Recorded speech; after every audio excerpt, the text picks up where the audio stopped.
नमस्कार, मैं हूं आपके साथ अभिषेक भट्टाचार्य। अयोध्या में होने जा रहे राम मंदिर की प्राण प्रतिष्ठा यानी 22 जनवरी का यह दिन राजनीति का केंद्र बिंदु बन चुका है।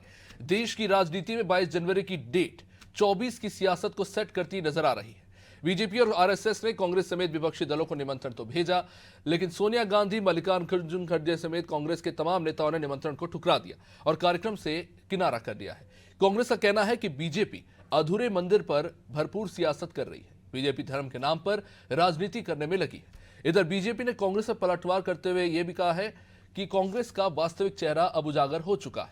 कांग्रेस ने मंदिर के निर्माण में रोड़े अटकाए हैं और भगवान राम को काल्पनिक भी बताया है। कांग्रेस पार्टी के सीनियर नेता निमंत्रण ठुकरा चुके हैं और कांग्रेस के नेता मल्लिकार्जुन खड़गे और इनके अलावा अगर बात करें अर्जुन मोढवाडिया ने भी फैसले पर आपत्ति जताई।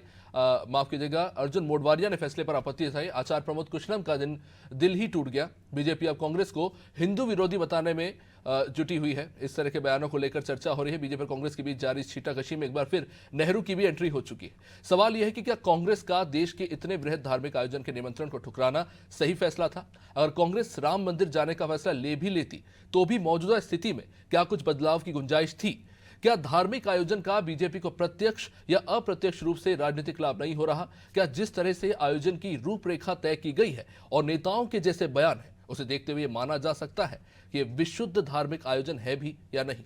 या कांग्रेस के लिए उसका सेक्युलर स्टैंड पॉइंट ही उसके लिए राजनीतिक दुविधा का कारण बनता जा रहा है? तमाम सवालों पर लेंगे जवाब, उससे पहले बयानों पर एक नजर। वो धर्मगुरु जो 4 लोग विरोध कर रहे हैं वो भी विरोधी है क्या?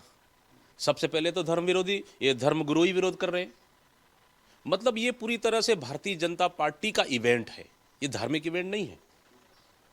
ये सामने लोकसभा चुनाव को देखते हुए कि मंदिर के नाम से चुनाव लड़ ले, आज धर्मगुरु कह रहे हैं, हम नहीं कह रहे।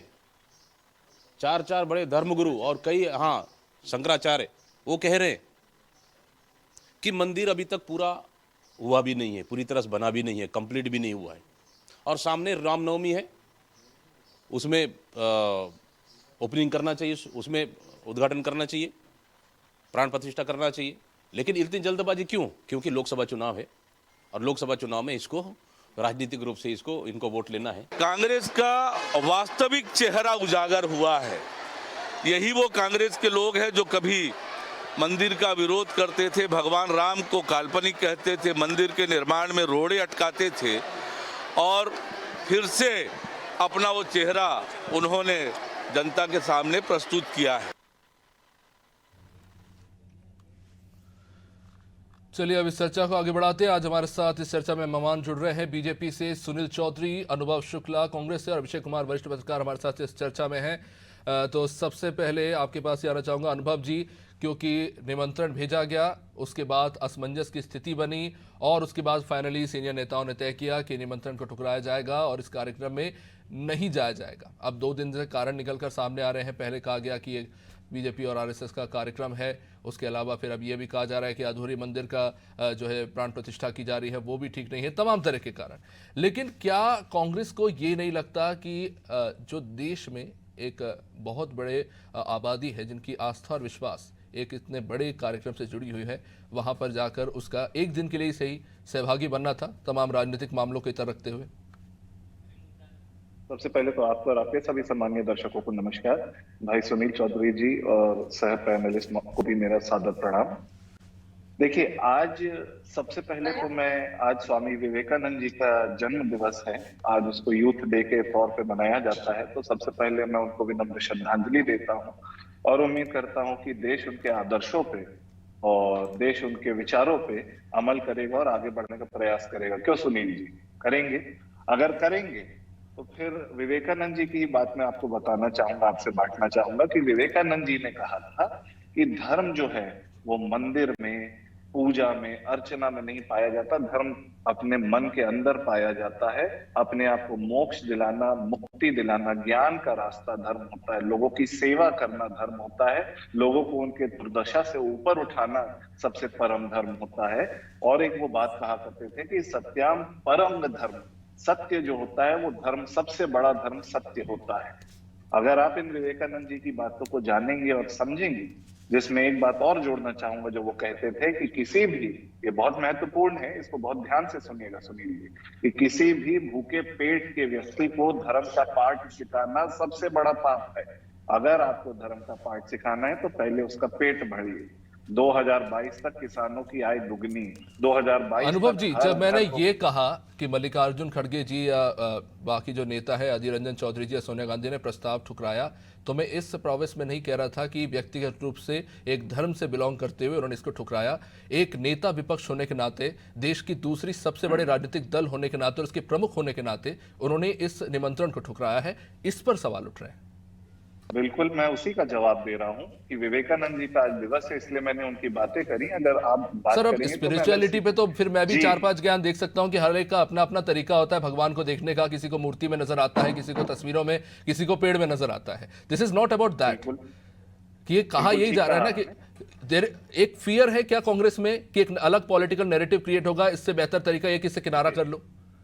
देखिए, हमारी पार्टी और हमारी जो नेता हैं, उन्होंने धर्म का पालन करते हुए, जो हमारे 4 अद्वैत मठ के जगत गुरु हैं, पूर्व निश्चलानंद जी हों, चाहे मुक्तेश्वरी नंद जी हों, ये सारे जो धर्म, सनातन धर्म के गुरु हैं, चारों मठाधीश हैं, इन्होंने जो बातें करी हैं बिल्कुल उसका पालन कर रहे हैं और बिल्कुल धर्म के अनुसार चल रहे हैं। स्कंद पुराण में लिखा है कि अगर किसी मंदिर को पूरी तरीके से निर्माण ना हो तो उस पे अगर किसी मूर्ति की स्थापना करी जाए तो वो अशुभ होता है। हम शुभ कार्य में साथ देना चाहते हैं, अशुभ कार्य में साथ नहीं देना चाहते। इन्होंने उसके अलावा मोदी भजन के बारे में बात करी कि आज के तौर पे राजनेताओं को धर्माचार्य की उपाधि देने का जो नया कल्चर शुरू हुआ है, जैसे कि योगी आदित्यनाथ हो गए और अन्य नेता हो गए, ये बहुत घातक है। जहां धर्म और राजनीति जुड़ते हैं अक्सर नुकसान पाया जाता है। जब केंद्र में ऐसी सरकार है जो लोगों के भले के बारे में नहीं सोच सकती, तो धर्म का इस्तेमाल वो दुरुपयोग के लिए ही करती है। अगर इनकी जो श्रद्धा और भक्ति वो धर्म के प्रति सच्ची होती तो कांग्रेस ने भी छत्तीसगढ़ में रामायण का पाठ चलिए, कराया अब था, मैं उसमें भक्ति का शामिल पैमाना तो तय नहीं कर तमाम- सकता। सुनील चौधरी, इस पे जवाब ले लेता हूं। एक बात जो बार बार उठ के आ रही है वो यही है कि मंदिर का निर्माण अभी पूरा नहीं हुआ है। इतनी क्या जल्दी थी, आपको 22 जनवरी को उद्घाटन करना था? और दूसरा जो अनुभव जी से आपने सुना। राम, जय जोहार, जय छत्तीसगढ़। देखिए, मैं अनुभव जी को सुन रहा था, युवा हैं, युवा दिवस की बधाई उन्होंने दी। मैं भी अपने भाजपा परिवार की ओर से सभी को युवा दिवस की बधाई देता हूँ। स्वामी विवेकानंद जी को अनुभव जी थोड़ा और अच्छे से पढ़ेंगे तो बहुत सारी बातें समझ में आएगी। हालांकि विषय आज वो नहीं है, तो उस विषय पर मैं नहीं जाना चाहता। विषय हमारे धर्म का है, तो यदि विवेकानंद जी को आप थोड़ा भी पढ़े हैं तो उन्होंने धर्म को लेकर के ही बातें कही है कि कोई भी आचरण धर्मानुसार होना चाहिए। धर्म जो है उसके अनुसार यदि राज सत्ता चलेगी तो सही चलेगी। आप हमेशा धर्मनिरपेक्षता की बात करते हैं और हम कहते हैं कि राज जो है, सत्ता जो है वो धर्म आधारित होना चाहिए। स्वामी विवेकानंद जी का भी यही संदेश रहा है कि धर्म के आधार पर आप काम करते चले, आप अधर्मी विधर्मी ये ना बने। दूसरा, भगवान राम के विषय में आप कह रहे हैं, देखिए इतने वर्षों का संघर्ष रहा, भगवान राम के मंदिर का निर्माण, आप संतों की बात कर रहे हैं, हजारों लाखों संतों ने आपसे आग्रह किया, धर्म संसदें हुई, साधु संत लगातार अयोध्या जाते रहे, तब आपको उनकी बात सुनाई नहीं दी। अब जब आपको बातें टालनी है तो सारी बातें सुन रहे हो। नहीं, पर सुनील जी, तो लगातार लड़ते रहे ना। क्या ये जो संत तो संघर्ष लगातार लड़ते रहे। था वो बीजेपी और आरएसएस का अकेले का संघर्ष था? बिल्कुल नहीं, यही मैं बताना चाहता हूं। ठीक है, हमने भारतीय जनता पार्टी के नाते, एक राजनीतिक दल के नाते, हमारे घोषणा पत्र में, मैनिफेस्टो में, हमारी आइडियोलॉजी में भगवान राम के मंदिर के निर्माण का विषय था। इसीलिए तो सवाल उठ रहा है ना सुनील जी कि जब आप ये कहते हैं कि ये गैर राजनीतिक कार्यक्रम है, आप खुद कहते और फिर आप खुद ये कहते कि आपके वचन पत्र में ये था, तो हम फिर क्या माने?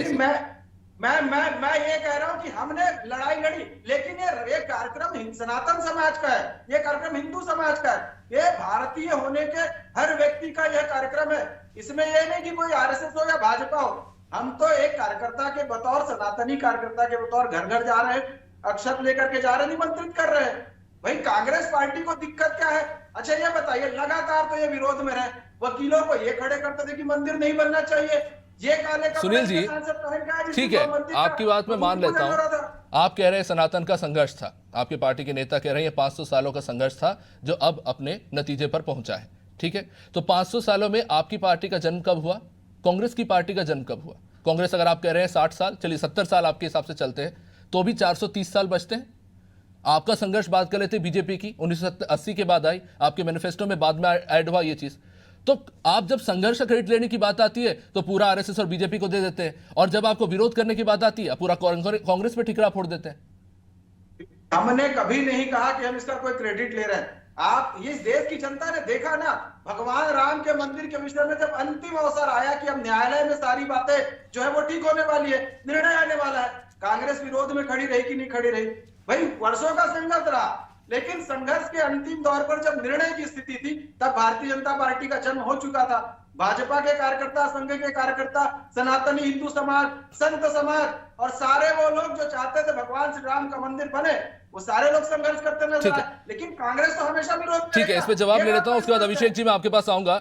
अभिषेक जी, एक बात, ये सबसे बड़ा सवाल लगातार यही रहा है और इसी की वजह से कांग्रेस हमेशा जो है सवालों के घेरे में रही है कि यूपीए की आपकी 10 सालों की सरकार थी, ये मसला तूल पकड़ता रहा, इतने बड़े बड़े बृहद आंदोलन हुए, इतनी बड़ी बड़ी रैलियां हुई, 1990 में हमने देखा किस तरह से संघर्ष हमें देखने को मिला, गोलियां चली, सब कुछ हुआ, फिर इस मामले को ठंडे बस्ते में ये पड़ा रहा, इसको लेकर कोई भी आवाज नहीं उठाई गई।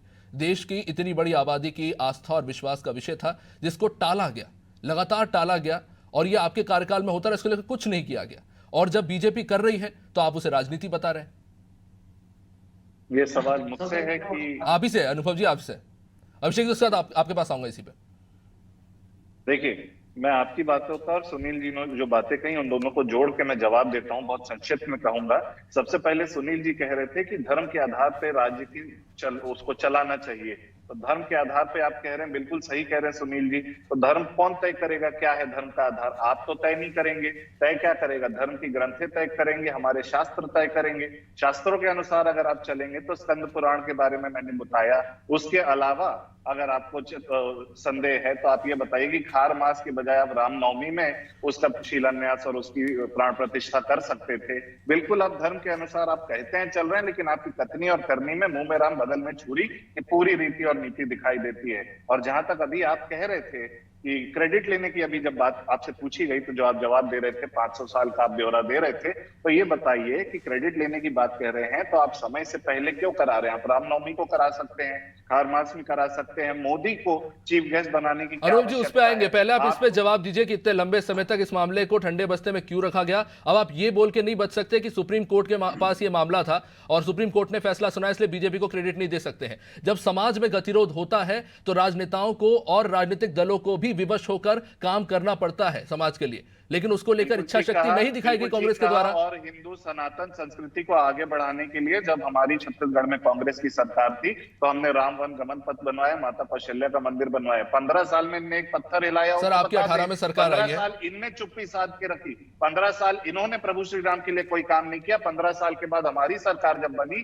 तब उन्होंने राम राज्य की स्थापना करी, तब हमने राम वन गमन पथ बनवाया, तब हमने चंदपुरी माता के मंदिर का जीर्णोद्धार कराया। हमारी सरकार आने के बाद वो राम का नाम नहीं लेती, राम का काम करती है। यही फर्क है भाजपा और कांग्रेस। आपकी आस्था पर सवाल नहीं है, सवाल यह है इच्छा शक्ति पर। इस पे वापस आऊंगा। अभिषेक जी, जब भी राम मंदिर की बात होती है हम देखते हैं कि एक तरफ बीजेपी को ये इसका सबसे बड़ा स्ट्रॉन्ग पॉइंट नजर आता है, और जब भी ये मसला कांग्रेस की तरफ जाता हुआ नजर आता है तो एक कंफ्यूजन, एक दुविधा, एक असमंजस, और पुरानी वो घटनाएं जिसको लेकर माना जाता है कि काफी बड़ी गफलत हुई, चाहे वो आप राजीव गांधी से लेके आज तक जितने भी फैसले लिए गए, और अब ये एक और जो फैसला लिया गया कि निमंत्रण का जो प्रस्ताव था उसे अस्वीकार कर दिया गया, क्या इसे भी आने वाले समय में उसी नजर से देखा जाएगा जैसे पूर्व के जितने फैसले हैं उन्हें देखा गया कांग्रेस के? देखिए, सबसे पहले सभी अनादि के दर्शकों को मेरा युवा दिवस की हार्दिक बधाई, आप सभी को भी।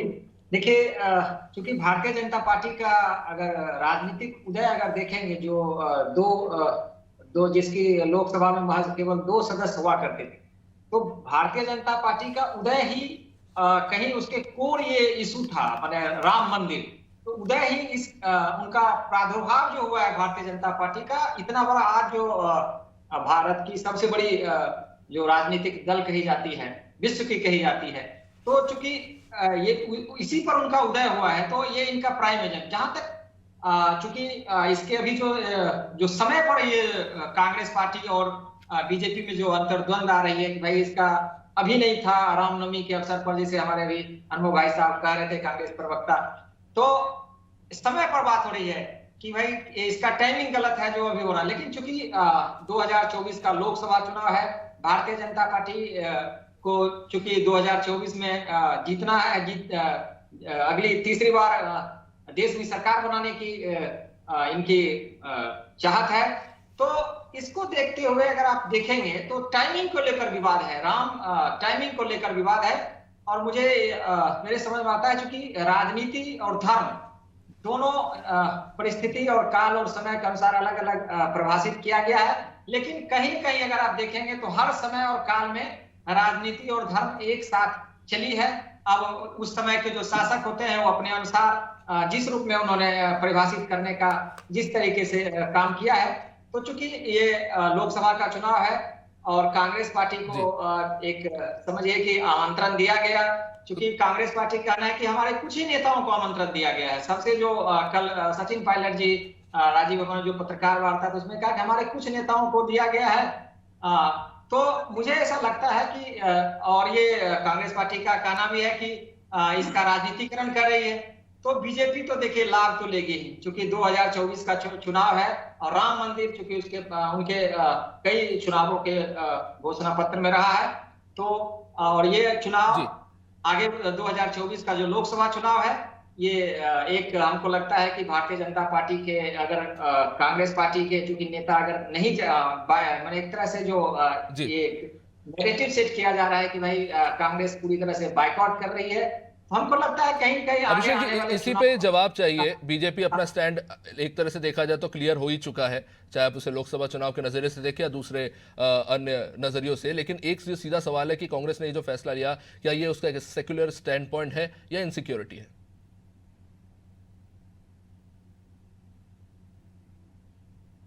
अभिषेक जी हमसे पूछ रहे हैं जी, अभिषेक जी आपसे पूछ रहे हैं, क्या ये आपको लगता है कि कांग्रेस ने जो फैसला लिया है ये उनका एक सेक्युलर स्टैंड है या फिर एक इनसिक्योरिटी है?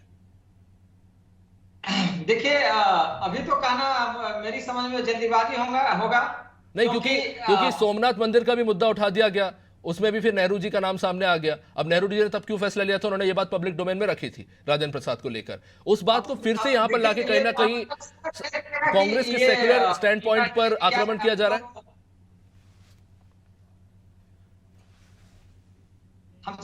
हमसे जी अभिषेक जी आपसी। हाँ, मैं ये कह रहा हूं कि देखिए आने वाला ये समय डिसाइड करेगा कि ये कांग्रेस का किस परिदृश्य में किस उनके नेतृत्व को आगे का इतिहास बताएगा कि उनका ये आज का जो निर्णय है वो सही है कि गलत है। अभी क्या होगा वो सेकुलर स्टैंड कितना आगे लाभ दिलाएगा ये आने वाला समय बताएगा मेरी समझ में। चलिए ठीक है। सुनील जी, एक सवाल जो अभिषेक जी ने भी पूछा, अनुभव जी भी कह रहे हैं, और इस पे और मैं जोड़ देता हूं कि ये वीवीआईपी का क्या चक्कर है। जब संघर्ष शुरू हुआ राम मंदिर को लेके, जो सड़कों पर गोली खा रहे थे, पत्थर खा रहे थे, आंसू गैस के गोले खा रहे थे, वो कार सेवक थे। इस संघर्ष का आज ये फल है जो मिल रहा है। तो ये सिर्फ राम मंदिर तक सीमित नहीं है, देश के जितने प्रकांड मंदिर है वहाँ पर एक वीवीआईपी कल्चर चलता है, जिसके मैं व्यक्तिगत रूप से भी सख्त खिलाफ हूँ। और जब उद्घाटन हो रहा है उसमें भी सबसे पहले वीवीआईपी क्या योगदान है इन वीवीआईपी का इस देश के इस मंदिर के निर्माण में, क्यों इन्हें पहले प्राथमिकता दी जा रही है, क्यों देश के आम लोगों को निमंत्रण नहीं दिया जा रहा। इस बात से मुझे फर्क नहीं पड़ता कि कांग्रेस के बड़े नेताओं को नहीं बुलाया गया, सिर्फ सोनिया गांधी या मल्लिकार्जुन खड़गे को बुलाया गया। आम जनता जिन्होंने संघर्ष किया सालों तक, जो आवाज उठाते रहे, वो क्यों नहीं गए, वो क्यों नहीं पहली प्राथमिकता है, वो पहले दिन क्यों नहीं है वहां पे? प्रश्न किया आपने, निश्चित रूप से ये प्रश्न अगर मन में उठ रहा है तो इसका जवाब भी देना चाहिए हमको। देखिए, भारतीय जनता पार्टी हो, संघ परिवार हो, सनातनी परिवार हो, आप देखेंगे एक एक कार्यकर्ता पीला अक्षत चावल लेकर के घर घर द्वार द्वार जा रहा है। हाँ, लेकिन 22 तारीख के लिए नहीं, उसके बाद लीजिए ना, मैं बोल रहा हूँ, आप सुन लीजिए फिर करिएगा प्रश्न। ठीक है, मैं अपनी बात कर लूं। देखिए, हम जा रहे हैं, कोई भाव नहीं है कि कोई कांग्रेसी है कि कोई वामपंथी की कोई क्या है, हम प्रत्येक घर जा रहे हैं। हम तो मुस्लिम परिवार के घर भी जा रहे हैं, हम तो क्रिश्चियन परिवार के घर भी जा रहे हैं, जो भी हमारे क्षेत्र में रहता है सभी को आमंत्रित कर रहे हैं। लेकिन दिन का विषय जो है, एक दिन में आप ही बताइए, पूरे देश के लोग यदि अयोध्या चले जाएं तो क्या वहां व्यवस्था उतनी? मैंने ये कब कहा, मैं तो कह रहा हूं 22 से लेकर पूरे मार्च तक, जैसा कि मैंने जानकारी मिली है, सांसदों को जिम्मेदारी दी गई है कि अपने अपने क्षेत्र से 6-6 हजार लोगों को लेके जाए, जहां तक मेरी जानकारी है। तो आप 22 से लेकर पूरे मार्च तक लेके जाइए, लेकिन आम लोगों को लेके जाइए। सबसे पहले वीवीआईपी को क्यों लेके जा रहे हैं आप? बिल्कुल नहीं, आम लोग ही जा रहे हैं। आम लोग ही जा रहे हैं। हमारे यहाँ जो उस समय कार सेवक रहे वो लोग जा रहे हैं। आप देखेंगे एक कचरा बीनने वाली जो हमारी माता है, जिसने 40 रुपए रोजी से 20 रुपए दिया था, वो जा रही है। एक जो पोस्टमार्टम हमारी माता राम करती थी 1200 पोस्टमार्टम के, वो जा रहे हैं। हमारे साधु संत जा रहे हैं। महंत राम सुंदर दास जी को भी, जो कि कांग्रेस के प्रत्याशी रहे, हालांकि उन्होंने कांग्रेस छोड़ दी, ऐसे मठ मंदिरों के महंतों को भी, जिनकी भी भूमिका रही है अग्रणी रूप से, या जिनको लगता है कि इनको आमंत्रित करना चाहिए, वैसे सारे कार सेवकों के घर में उनकी मृत्यु हो गई, उसके बावजूद उनके परिवार को आमंत्रित किया जा रहा है। तो शायद ये कहीं ना कहीं भ्रम फैलाने की कोशिश है। सभी लोगों के पास लोग जा रहे हैं, सबको समय दिया गया है, अलग अलग समय पर जाएंगे। वीआईपी कल्चर वाली कोई व्यवस्था अयोध्या में इस वक्त तो नहीं है। हाँ, आपका दिन तय है कि कोई 22 को जाएगा, कोई उसके बाद जाएगा, कोई उसके बाद जाएगा। और छत्तीसगढ़ सरकार ने तो योजना बना दी कि हमको यहाँ से लेकर सुनील जी, क्या मैं एक गलत, मेरी जानकारी गलत है तो आप सही कीजिएगा कि 2500 वीवीआईपी को उद्घाटन वाले दिन बुलाया जा रहा है? मैं गलत हूँ यहाँ पे?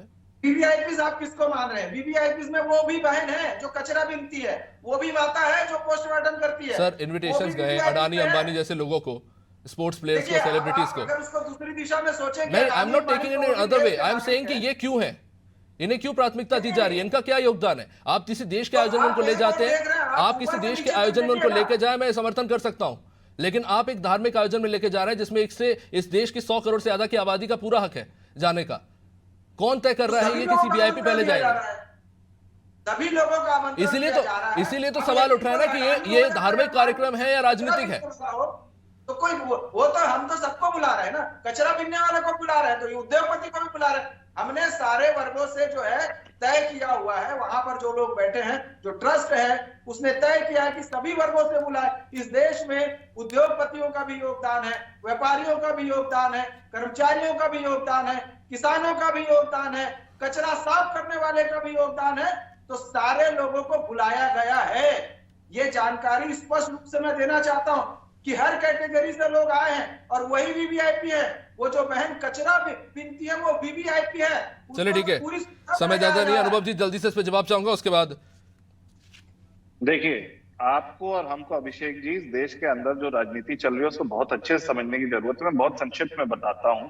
अगर इनकी धर्म और आस्था इतनी सच्ची है तो राम सेतु के बारे में सुब्रमण्यम स्वामी और उमा भारती प्रेस कॉन्फ्रेंस करके क्यों कहते हैं कि अटल बिहारी की सरकार? अरे भैया अपना बता दो ना। मेरा जवाब सुन लीजिए, जवाब सुन लीजिए। विश्व हिंदू परिषद ये क्यों आरोप लगाता है? अनुभव जी, मैं सीधा सीधा कहूंगा, आपके इंडिया गठबंधन के प्रमुख एक मिनट सुनील जी, अनुभव जी, सीधा सीधा कहूंगा, इंडिया गठबंधन के जितने भी प्रमुख नेता हैं उन्होंने सीधा सीधा विरोध कर दिया जाने का। अब कांग्रेस के पास मुंह नहीं बचा है कि वो राम मंदिर जा सके, चाहे वो चाहे या ना चाहे। अब ये फैसला राजनीतिक है, ये आप भी जानते हैं। इलेक्शन कमीशन को सिलेक्ट करने के जो रूल्स में चेंज आया, उसके बाद प्रधानमंत्री अपने मन से चुनाव आयोग में किसको बैठाना है वो तय कर सकते हैं। चंपत राय का अगर आपको 2 दिन पहले का बयान याद हो तो उनने कहा था कि जो जगत गुरु शंकराचार्य मना कर रहे हैं वो शैव और सन्यासी संप्रदाय से आते हैं। ये सांप्रदायिकता बढ़ताई जा रही है और मुझे तो ये शक है कि कुछ समय बाद ये दंगे करा के, चुनाव को पहले करा के, पोलराइज करके, ध्रुवीकरण करके इस चुनाव को जीतने का प्रयास करेंगे। ये चंपत राय के बयान से दिखता है। और अगर धर्म की स्थापना करती है तो जैसे स्वामी विवेकानंद ने कहा था। ठीक है, बहुत बहुत शुक्रिया आप सभी मेहमानों का इस चर्चा में जुड़ने के लिए। माफी चाहूंगा, अब समय इजाजत नहीं देता इस चर्चा को आगे बढ़ाने के लिए। तो एक शुभ दिन है, एक बड़ा आयोजन होने जा रहा है, लेकिन इन सब के बीच में 2 राजनीतिक दलों के बीच निमंत्रण प्रस्ताव का ये मामला उलझता नजर आ रहा है। कौन इस मामले में ज्यादा राजनीति कर रहा है और कौन नहीं, ये एक बड़ा सवाल है। लेकिन निश्चित तौर पर इस देश की 100 करोड़ से ज्यादा आबादी भगवान राम में आस्था रखती है और पूरे मन और श्रद्धा से इस दिन की जो खास महत्व है उसमें शामिल होना चाहती है, उसका हिस्सेदार बनना चाहती है।